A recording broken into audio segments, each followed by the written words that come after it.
പ്രധാനമായിട്ടും ഞാൻ ഫോക്കസ് ചെയ്യുന്നത് സമയത്തെക്കുറിച്ചാണ്. സമയം പാഴായി പോകുന്നതിനെക്കുറിച്ചും എങ്ങനെ പാഴാക്കാതെ നോക്കാൻ പറ്റും എന്നുമൊക്കെ, പ്രത്യേകിച്ച് വിദ്യാർത്ഥികളുടെ അധ്യാപകരുടെയൊക്കെ ഇടയിൽ എങ്ങനെയാണ് സമയം പാഴായി പോകാതെ നോക്കുന്നത്. അതോടൊപ്പം പൊതുവിലും നമുക്കെല്ലാവർക്കും ദൈവം ഒരേ സമയമാണ് തന്നിരിക്കുന്നത്, 24 മണിക്കൂർ എല്ലാവർക്കും.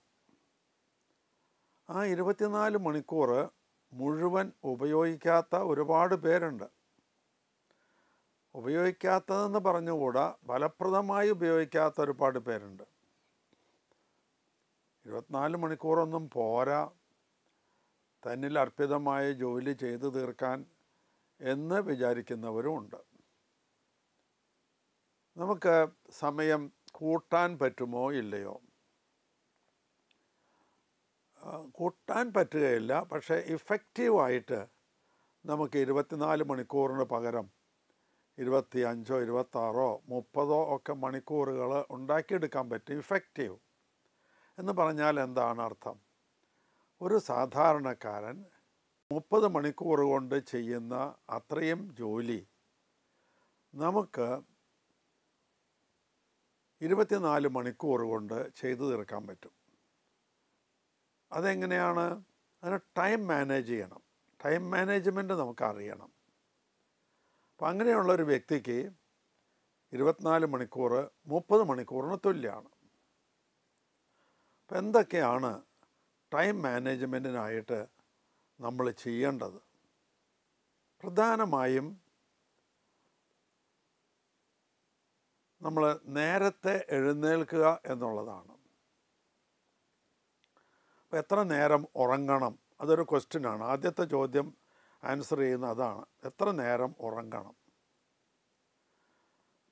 സാധാരണക്കാരനായൊരു മനുഷ്യന് 5 മുതൽ 6 മണിക്കൂർ വരെ, 6 മണിക്കൂർ എന്ന് പറയാം, 6 മുതൽ 8 വരെ എന്നൊക്കെയാണ് മെഡിക്കൽ സയൻസ് പറയുന്നത്. 6 മുതൽ 8 വരെ എന്നാണ് മെഡിക്കൽ സയൻസ് പറയുന്നത്. കുട്ടികളെ സംബന്ധിച്ചിടത്തോളമൊക്കെ, അത് പ്രായപൂർത്തിയാവാത്ത കുട്ടികൾ അങ്ങനെയുള്ളവർക്കൊക്കെ 8 മണിക്കൂറൊക്കെ ഉറങ്ങുന്നത് ആവശ്യമാണ്. ബാല്യകാലഘട്ടത്തിൽ അവരുടെ ബ്രെയിനിന് വേണ്ടതായ വളർച്ചയുമൊക്കെ വിശ്രമവുമൊക്കെ കിട്ടുന്നതിന് 6 മുതൽ 8 മണിക്കൂർ വരെ ഉറങ്ങേണ്ടത് ആവശ്യമാണ്. നമ്മൾ വളർച്ച കൂടുന്തോറും അത്രയും മണിക്കൂർ ആവശ്യമില്ല. ഒരു 5 മുതൽ 6 വരെ മണിക്കൂറുകൾ ഉറങ്ങിയാൽ മതിയാകും. ഈ ഉറങ്ങുന്ന ആ സമയത്തിൻ്റെ ദൈർഘ്യമല്ല വാസ്തവത്തിൽ നമ്മൾ കൺസിഡർ ചെയ്യേണ്ടത്. ഉറങ്ങി എഴുന്നേൽക്കുമ്പോൾ നമുക്ക് ഉണ്ടാകുന്ന ആ റിലാക്സേഷൻ, അതാണ് നമ്മൾ കണക്കിലെടുക്കേണ്ടത്. നമുക്ക് ഉറങ്ങി എഴുന്നേൽക്കുമ്പോൾ കിട്ടുന്ന റിലാക്സേഷൻ്റെ മാനദണ്ഡം എന്താണ്? നമ്മൾ ഉറങ്ങാൻ പോകുമ്പോൾ നമ്മുടെ മനസ്സിലുള്ള സംതൃപ്തി. ഞാനിങ്ങനെ ഒരു വാചകം കുട്ടികളോട് പറയാറുണ്ട്. The contentment which you have when you go to sleep decides the content of the sleep. ആ ഉറക്കത്തിൻ്റെ ഉള്ളടക്കം അടങ്ങിയിരിക്കുന്നത് ഉറങ്ങാൻ പോകുന്ന സമയത്ത് നമ്മുടെ സംതൃപ്തിയാണ്. സംതൃപ്തി എന്ന് പറയുന്നത് എന്ത് തരത്തിലാണ്? എന്നെ ഏൽപ്പിച്ച ജോലി, ഞാൻ ചെയ്യേണ്ട ജോലി, എൻ്റെ ധർമ്മം, ഒരു വിദ്യാർത്ഥി എന്നുള്ള നിലയിൽ, ഒരു അധ്യാപകൻ എന്നുള്ള നിലയിൽ, ഒരു വീട്ടപ്പൻ എന്നുള്ള നിലയിൽ, വീട്ടമ്മ എന്നുള്ള നിലയിൽ, ഒരു രാഷ്ട്രീയക്കാരൻ എന്നുള്ള നിലയിൽ, ഒരു മന്ത്രി എന്നുള്ള നിലയിൽ എനിക്ക് ചെയ്ത് തീർക്കേണ്ടതായ ജോലികളെല്ലാം ഞാൻ എന്നാൽ കഴിയും വിധം ചെയ്തിട്ടുണ്ട് എന്നുള്ളൊരു തോന്നലോടുകൂടി നമ്മൾ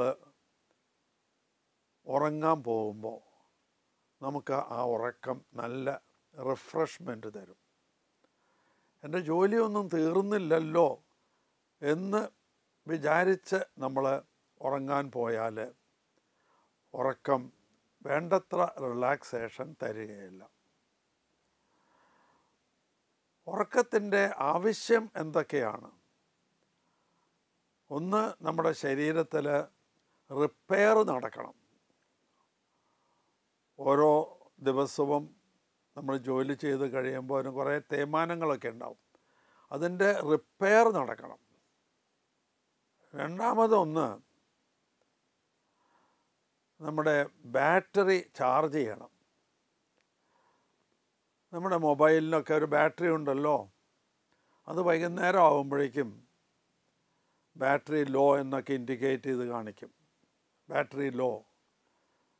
അപ്പം നമ്മൾ കൊണ്ടുപോയിട്ട് ഒരു പ്ലഗിൽ കുത്തി അതിനെ ചാർജ് ചെയ്യും. എന്നാൽ ഇവിടെ വർക്ക് ചെയ്ത് വൈകുന്നേരമൊക്കെ ആകുമ്പോഴേക്കും, അല്ലെങ്കിൽ 8 മണി 9 മണി 10 മണിയൊക്കെ ആകുമ്പോഴേക്കും സംഭവിക്കുന്നത്, നമ്മുടെ തലയ്ക്കകത്തുള്ള ആ കമ്പ്യൂട്ടറിൻ്റെ ബാറ്ററി ലോ ആവും. അപ്പോൾ അത് ചാർജ് ചെയ്യാനുള്ള മാർഗമാണ് ഉറങ്ങുക എന്ന് പറയുന്നത്. അത് എസെൻഷ്യലാണ്. ചാർജ് ചെയ്യുന്നതിന് 2 കാര്യങ്ങളാണ് വേണ്ടത്. ഒന്ന്, ഉറക്കം. 2, നമ്മുടെ ശരീരത്തിൽ ആവശ്യത്തിന് വെള്ളം. ഇത് രണ്ടും വേണം. അപ്പം അങ്ങനെ ബാറ്ററി ചാർജ് ചെയ്യുന്നതിനും നമ്മുടെ കേടുപാടുകൾ തീർക്കുന്നതിനുമാണ് നമ്മൾ ഉറങ്ങുന്നത്. നമ്മുടെ മനസ്സിന് സ്വസ്ഥത, വിശ്രമം, ഇതൊക്കെ കിട്ടും. വിശ്രമം എന്ന് പറയുമ്പോൾ ശരീരത്തിനും മനസ്സിനും ഒക്കെ വിശ്രമം കിട്ടും. ഇത് എത്ര മണിക്കൂർ വേണമെന്നുള്ളതൊരു ഡിസ്പ്യൂട്ടുള്ള കാര്യമാണിപ്പോൾ. എനിക്ക് എൻ്റെ ദീർഘകാല അനുഭവത്തിൽ നിന്ന് മനസ്സിലായിട്ടുള്ളത് 5 hours നല്ല കംഫർട്ടബിൾ സ്ലീപ്പ് ധാരാളം മതിയെന്നാണ്. അതുപോലെ ഉറങ്ങുന്ന നമ്മുടെ അന്തരീക്ഷം, അതും ഇമ്പോർട്ടൻ്റാണ്. ഓക്സിജൻ ധാരാളം കിട്ടുന്ന ഒരു അന്തരീക്ഷത്തിൽ വേണം ഉറങ്ങാൻ. നമ്മൾ ഉറങ്ങുന്ന റൂമിന് ക്രോസ് വെൻറ്റിലേഷൻ ഉണ്ടാകണം. ഇപ്പോൾ ജനലിൻ്റെ പാളികൾ തുറന്നിട്ട് കിടന്ന് ഉറങ്ങാനൊന്നും പറ്റാത്തൊരവസ്ഥയാണ്. 2 കാര്യങ്ങളാണ്. ഒന്ന്, കൊതുക് കിടക്കും. അപ്പോൾ കൊതുകിനെ നമുക്ക് അകറ്റി നിർത്താനായിട്ട് അതിന് വലകൾ അടിച്ചാൽ മതി. വലയടിച്ചാൽ കൊതുക് കിടക്കില്ല. അതേസമയം എയർ സർക്കുലേഷൻ ഉണ്ടാവുകയും ചെയ്യും. AC ഇട്ടതുകൊണ്ട്, അടച്ചു പൂട്ടി AC ഇട്ടതുകൊണ്ട് റൂമിലെ ഓക്സിജൻ്റെ അളവ് കൂടില്ല, കുറേ തന്നെ ഉള്ളൂ. നമ്മൾ ശ്വസിക്കുന്ന വായു ഓക്സിജൻ ഉള്ളത്, ഉച്ഛ്വസിക്കുന്നത് കാർബൺ ഡൈ ഓക്സൈഡ് ഉള്ളത്. അപ്പം നമ്മൾ ഉറങ്ങും തോറും കാർബൺ ഡൈ ഓക്സൈഡിൻ്റെ അളവ് കൂടി വരും. അത് വീണ്ടും നമ്മൾ ശ്വസിക്കുകയാണ്. അതുകൊണ്ടാണ് നമുക്ക് വേണ്ടത്ര റിലാക്സേഷൻ കിട്ടാത്തത്. AC റൂമിൽ അതിലെ വായു വലിച്ചെടുത്ത് അതിലേക്ക് തന്നെ വിടുകയാണ്. വിൻഡോ AC ആണെങ്കിൽ പുറമേ നിന്ന് എയർ വരുന്നുണ്ടാവും. ഇപ്പോൾ വിൻഡോ AC ഒന്നും ആരും ഉപയോഗിക്കുന്നില്ല. ശരിക്കും വായു സർക്കുലേറ്റ് ചെയ്യാനുള്ള സംവിധാനം നന്നായിട്ടുണ്ടെങ്കിൽ 5 മണിക്കൂറും ഒക്കെ നല്ല ഒരു അളവാണെന്നാണ് എൻ്റെ ഒരു കണക്ക് കൂട്ടൽ. ഞാൻ ഹോസ്റ്റലിലൊക്കെ അങ്ങനെ ചെയ്തിട്ടുണ്ട്. എല്ലാ ജനലുകൾക്കും ഗ്ലാസ് വിൻഡോ കൂടാതെ, ഗ്ലാസ് വിൻഡോ ഒക്കെ തുറന്നു വിടണമെന്നാണ്. അതുപോലെ ജനൽ വല വെച്ച് അടച്ചിട്ടുണ്ട്. വാതിലുകൾ തുറന്നിടണമെന്നാണ്. ഉറങ്ങുന്ന സമയത്ത് വാതിലുകൾ തുറന്നിടുക. മുഴുവൻ നേരവും വാതിലുകൾ തുറന്ന്, അവർ പഠിക്കുന്ന നേരത്തായാലും ഒക്കെ തുറന്നിടണം എന്നാണ്. ഈയിടെ വാതിലുകൾ തുറന്നിടണം എന്നുള്ളതിന് ഒരു മാറ്റം വരുത്തി. ഒരു കുട്ടി മറ്റു കുട്ടികൾ ഉറങ്ങാൻ പോയപ്പോൾ ഒരു റൂമിൽ നിന്ന് വേറൊരു റൂമിലേക്ക് പോയി എന്തോ ചില പ്രശ്നങ്ങളൊക്കെ ഉണ്ടാക്കിയതിന് ശേഷം വളരെ റെയറായിട്ട് ഉണ്ടായ ഒരു അനുഭവമാണ്. കുട്ടികളോടൊക്കെ നമ്മൾ പറഞ്ഞാൽ അവരത് വളരെ കൃത്യമായിട്ട്, ഒരു വേറൊരാളുടെ മുറിയിൽ പ്രവേശിക്കരുതെന്ന് പറഞ്ഞാൽ അവർ സാധാരണ നിലയിൽ ചെയ്യാറില്ല. ഇങ്ങനെ സംഭവിച്ചപ്പോൾ എനിക്ക് തോന്നി അതൊരു ഡേഞ്ചറസ് ആയിട്ടുള്ള കാര്യമാണ്. അങ്ങനെ മുറിയാണ്. അതിന് പകരം ഇപ്പം ഞാൻ എന്താ ചെയ്യാൻ വിചാരിക്കണമെന്ന് വെച്ചാൽ അതിനൊരു നെറ്റ് വയ്ക്കാം. വാതിലിന് ഒരു ക്ലോസ് ചെയ്യാൻ പലക കൊണ്ടുള്ളതൊരു വാതിലുണ്ട്. കൂട്ടത്തിൽ നമ്മുടെ വീടുകളിലൊക്കെ ചെയ്യാവുന്നതാണ്. ഒരു നെറ്റ് ഡോറും കൂടിയും വയ്ക്കുക. അപ്പോൾ നല്ല ക്രോസ് വെൻറ്റിലേഷൻ ഉണ്ടാവും. ഉറങ്ങി എഴുന്നേൽക്കുമ്പോൾ ക്ഷീണം തീരണമെങ്കിൽ നല്ല ഓക്സിജൻ വേണം. അപ്പോൾ മണിക്കൂർ ഒന്ന് കുറച്ചാലും കുഴപ്പമില്ല. പണ്ടത്തെ മാതിരിയല്ല, ഇന്നത്തെ മനുഷ്യന് ഒരുപാട് നേരം വർക്ക് ചെയ്യണം. ആ വർക്ക് ചെയ്യാനുള്ള സമയം കിട്ടണമെങ്കിൽ ഉറക്കത്തിലാണ് അല്പം കുറയ്ക്കാൻ പറ്റുന്നത്. അതിന് വേണ്ട സംവിധാനം നമുക്ക് ചെയ്തു കൊടുക്കാനായിട്ട് കഴിയണം. നേരത്തെ എഴുന്നേൽക്കുന്നത് കൊണ്ടുള്ള മെച്ചങ്ങൾ. എപ്പോൾ ഉറങ്ങാൻ പോകണമെന്ന് ഞാൻ പിന്നീട് പറയാം. നേരത്തെ എഴുന്നേൽക്കുന്നുണ്ട്, 4, 4:30, 5 ഒക്കെ. നമ്മുടെ ഭാരതത്തിൽ ബ്രഹ്മമുഹൂർത്തത്തിൽ എഴുന്നേൽക്കണമെന്നൊക്കെയാണ് ഉള്ള ഒരു ചിട്ട. ബ്രഹ്മമുഹൂർത്തം എന്ന് പറയുന്നത് 3:30 മണി 4 മണിയൊക്കെയാണ്. നമ്മൾ അമ്പലങ്ങളിലൊക്കെ ആ നേമവെടി എന്ന് പറയും, അങ്ങനെ ഒരു വെടി, കഥന വെടി വയ്ക്കും, സമയം അറിയാൻ വേണ്ടിയിട്ടാണ്. ഇപ്പോൾ നമ്മുടെ പള്ളികളിലൊക്കെ പാട്ട്, അമ്പലങ്ങളിലൊക്കെ പാട്ട് വയ്ക്കും 4, 4:30 മണിയോടുകൂടി. അപ്പോൾ ചുറ്റുമുള്ളവർക്കൊക്കെ അറിയാനായിട്ട് കഴിയും. നേരത്തെ എഴുന്നേൽക്കുന്നത് കൊണ്ടുള്ള മെച്ചങ്ങളാണ്.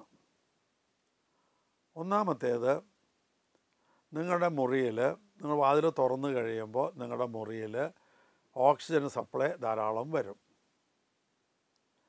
2, വെളിച്ചം അധികം, സൂര്യപ്രകാശം അധികം എത്തിയിട്ടില്ല. ആ സമയത്ത് നിങ്ങളുടെ ബാഹ്യ ഇന്ദ്രിയങ്ങളും ആന്തരിക ഇന്ദ്രിയങ്ങളും നന്നായി തുറക്കും.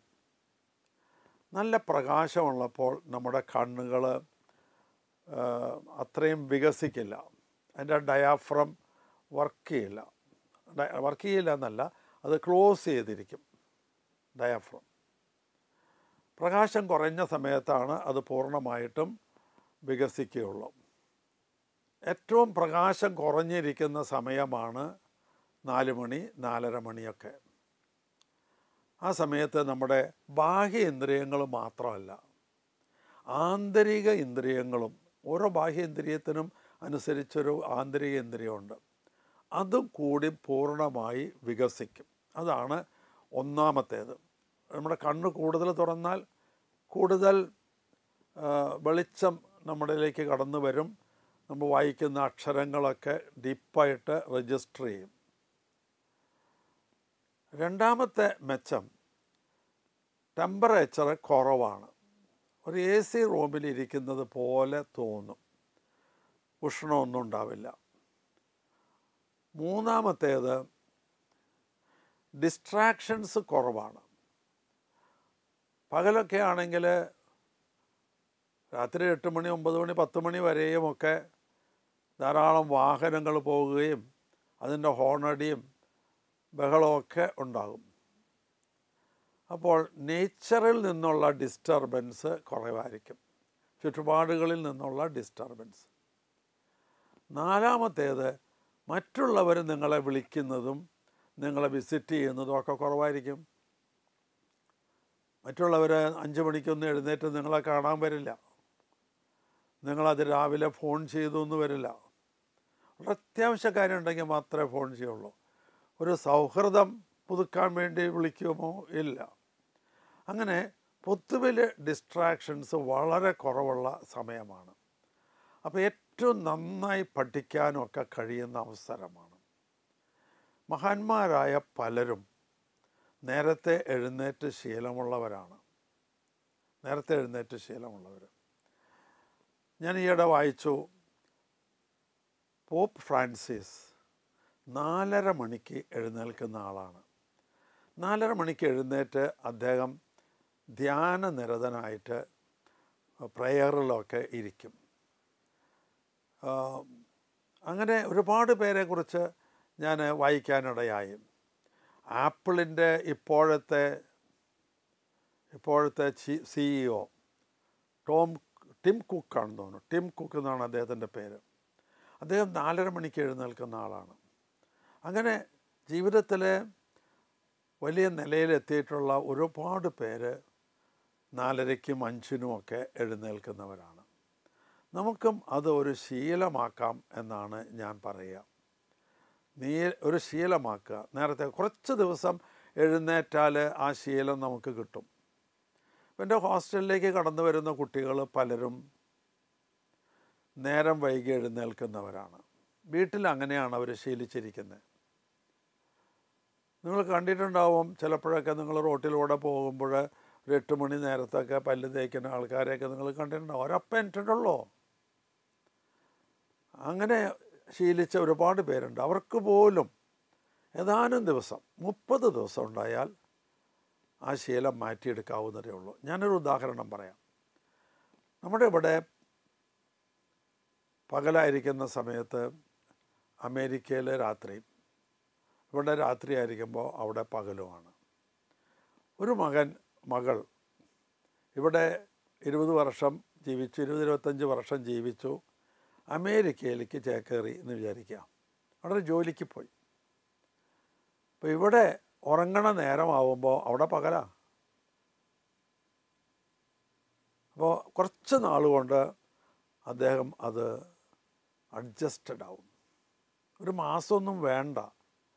ആദ്യത്തെ ദിവസം തന്നെ, രണ്ടാമത്തെ ദിവസം തന്നെ കുറച്ച് വിഷമത്തോടു കൂടിയാണെങ്കിലും അദ്ദേഹം അത് അഡ്ജസ്റ്റ് ചെയ്യും. ഒരു മാസം കഴിഞ്ഞാൽ പിന്നെ ഒരു പ്രോബ്ലം ഉണ്ടാവില്ല. അതുപോലെ അവിടെ 5-6 കൊല്ലം താമസിച്ചിട്ട് വരുന്ന ആളുകൾ ഇന്ത്യയിൽ വരുമ്പോൾ അവർക്കും ഒരു പ്രശ്നമില്ല. അപ്പോൾ ഈ അഡ്ജസ്റ്റ്മെൻറ്റ് ഏറ്റവും സാധ്യതയുള്ള ഒരു മേഖലയാണ് ഈ ടൈം അഡ്ജസ്റ്റ്മെൻറ്റ്. ഉറക്കത്തിൻ്റെ സമയം അഡ്ജസ്റ്റ് ചെയ്യുക എന്നുള്ളത്. ഹ്യൂമൻ ബോഡി അങ്ങനെയാണ്. ഹ്യൂമൻ ബോഡി ഇതുപോലെ അഡ്ജസ്റ്റ്മെൻ്റുള്ള ഒരു ജീവിയും വേറെ ഒരു വസ്തുവില്ല.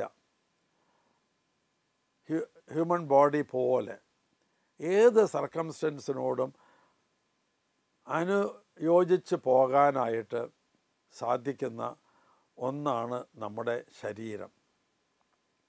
ഒരു വ്യക്തി വെജിറ്റേറിയൻ ആയിരുന്നു 20 വർഷം അല്ലെങ്കിൽ 25 വർഷം. ഒരുപക്ഷെ അമേരിക്കയിൽ ചെന്നു, അവിടെ നോൺ വെജിറ്റേറിയൻ കഴിക്കേണ്ടി വന്നാൽ സ്റ്റൊമക്ക് ഉടനെ അത് അഡ്ജസ്റ്റഡായി. 20 വർഷം നോൺ വെജിറ്റേറിയൻ കഴിക്കാത്ത ഒരു കുട്ടി അമേരിക്കയിൽ ചെന്നു നോൺ വെജിറ്റേറിയൻ കഴിക്കേണ്ടി വന്നു. ഇങ്ങനെ അത് അഡ്ജസ്റ്റ് ചെയ്യും. നമ്മുടെ ചെറുകുടലിലും വൻകുടലിലുമൊക്കെ ഒരുപാട് ബാക്ടീരിയ ഉണ്ട്. എത്ര ബാക്ടീരിയ ഉണ്ടെന്ന് നിങ്ങൾ കേട്ടാൽ അതിശയിച്ചു പോകും.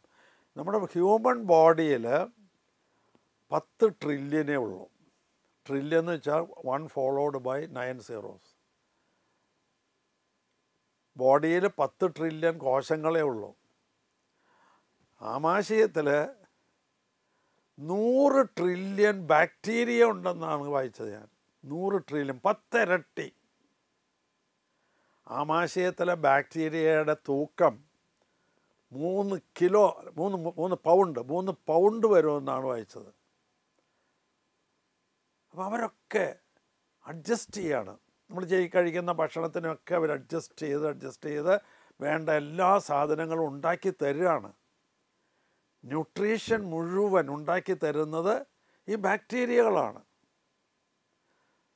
ഉപദ്രവകാരികളായ ബാക്ടീരിയകളും ഉണ്ട്. പക്ഷേ അവരെയൊക്കെ നമുക്ക് ഗുണം ചെയ്യുന്ന ബാക്ടീരിയകൾ അടിച്ചമർത്തി അവിടെ ഇട്ടിട്ടുണ്ടാവും. അതവിടെ കിടക്കുന്നുണ്ടാവും, സംശയമൊന്നുമില്ല. പക്ഷേ നമ്മൾ കഴിക്കുന്ന ഭക്ഷണത്തിൽ നിന്ന് ന്യൂട്രീഷൻ, പോഷകാംശം, അത് നമുക്ക് ഉണ്ടാക്കി തരുന്നത് ഈ ബാക്ടീരിയകളാണ്. അപ്പോൾ അത് അഡ്ജസ്റ്റ് ചെയ്യുന്നവയാണ്.